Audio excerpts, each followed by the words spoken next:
Our story begins with the city of Mecca.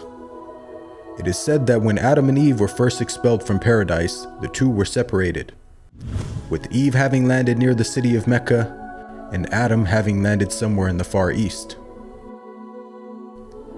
After many years of searching for one another, Adam finally managed to make his way down through the Arabian Peninsula to Mecca, and it was at the top of Mount Arafat, just outside the city of Mecca, where the two were finally reunited. Mecca is also significant because it is considered the first place on earth that God Almighty was worshipped alone. And so, it was at that very spot that Abraham and his son Ishmael built the first house of worship for God.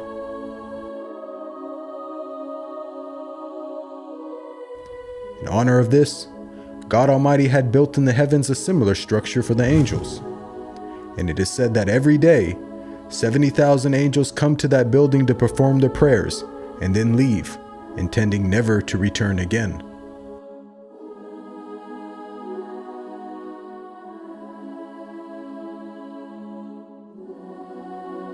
When Abraham and Ishmael had finished building the sacred house, there was still one brick that had to be put in its place. And so, Abraham sent his son Ishmael off to find a unique stone that he could put there. But God Almighty destined that the final stone that was to be laid would not be from the material of this world, but instead a stone directly from the heart of paradise. The angel Gabriel then brought the stone down to Abraham, who proceeded to put it in its proper place. It is said that when the stone first came down, it was a pure white color. But due to the impurities of this world and the sinfulness of man, the stone slowly began to fade and eventually turned black. As time passed, the city began to develop, with the people of Mecca remaining upon pure monotheism, worshiping one God alone.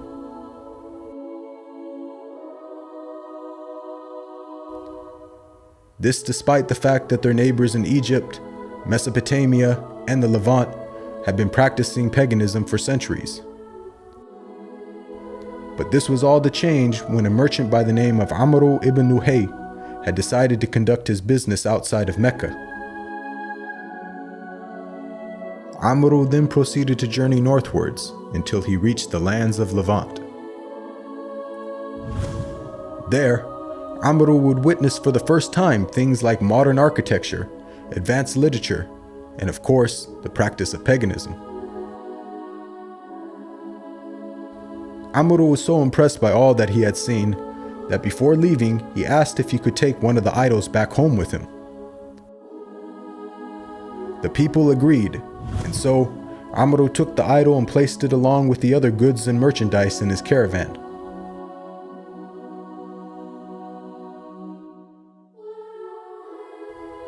He then set out southwards, back towards the city of Mecca. When Amr arrived back home, he immediately took the idol and placed it right in front of the sacred house. He then proceeded to tell the people that this was now going to be the God that they worship. Sadly, this concept faced little, if no resistance. And as time passed, the people began to worship more and more different idols, until it is said by the end of the 6th century, there were over 360 different idols surrounding the sacred house in Mecca.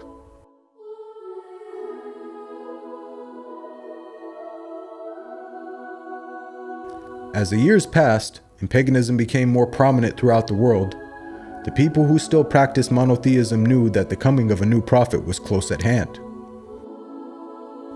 And so, either through deductive reasoning or through interpretation of their holy text, many had concluded that the Arabian Peninsula was the most probable place God would send his new prophet. For at the time, the Roman Empire and the Persian Empire had extremely repressive governments and were hostile towards any type of rebellion, be it ideologically or politically. While the Arabian Peninsula, on the other hand, though also deeply mired in paganism, was a land ruled by tribal law and never had a real central government. As time went by, it appears that more and more people began to move down to the Arabian Peninsula to await the coming of the next prophet. And so, in the very land in which man first worshipped his Creator, and where Abraham built the first house of worship for God alone, it was there where God had destined his last and final messenger would emerge.